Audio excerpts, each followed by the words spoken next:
Notre histoire commence le samedi 5 avril 1997, au sortir d'un avion à l'aéroport de Ouarzazate, Maroc. Aux portes du désert, un accueil en musique aux couleurs locales donne le départ d'une nouvelle aventure d'exception. Venus de 26 pays différents, les participants embarquent dans les camions qui les mènent au premier bivouac.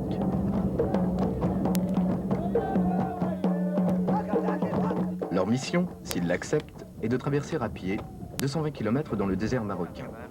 Leur but, partir de Foumsguide au nord pour allier Tagounit au sud, et ce, en 6 jours. Attention, d'innombrables pièges les attendent.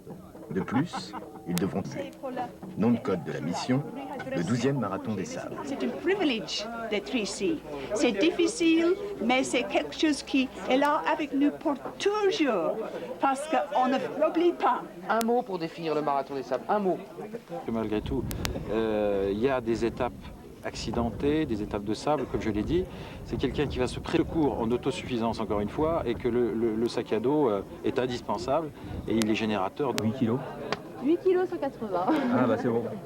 Ça c'est des tongs pour quand je vais quitter mes chaussures ce soir, que j'aurai les pieds en sang sanguignolant. Je vais mettre des tongs faits avec des cartons. 4 grammes par pied. Cette 12e édition du Marathon des Sables est assez particulière parce que c'est une édition record, 357 teams officiels. C'est assez extraordinaire, c'est la première fois que l'événement a pris cette ampleur. Je crois que ça va être magnifique et plein d'émotions. Voilà, on est très heureux.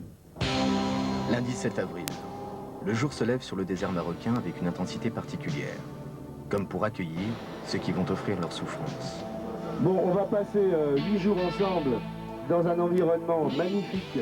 Tout le monde se réunit autour de Patrick Bauer, le directeur de course, pour un dernier briefing et quelques conseils utiles sur l'étape. Tous ensemble, qu'on va tous garder un souvenir impérissable. Côté coureur, on vérifie une fois encore son matériel. Tandis que du côté organisation, on finit de numéroter les bouteilles d'eau qui seront distribuées aux concurrents. Car rappelons-le, il n'y aura que 10 litres par jour et par personne.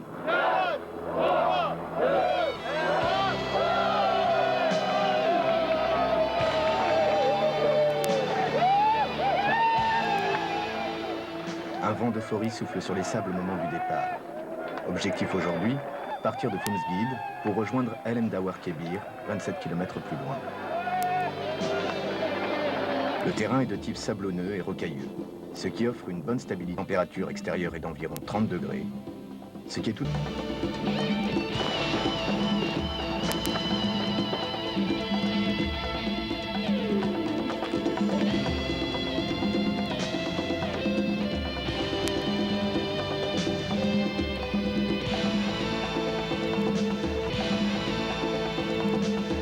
km à parcourir à pied avec un sac d'un poids variant entre 8 et 15 kg. 27 km à parcourir à pied avec un sac d'un poids variant entre 8 et 15 kg sur les épaules peut paraître effrayant pour le commun des mortels.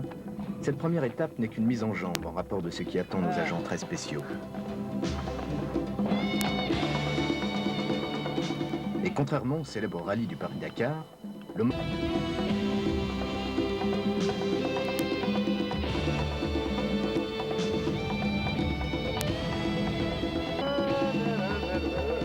Déjà, après seulement quelques kilomètres de course, on comprend que l'important pour la plupart, c'est de participer.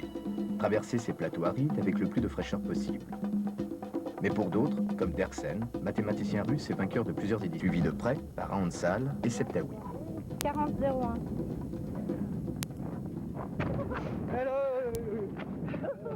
Pour la première, on est bien placé.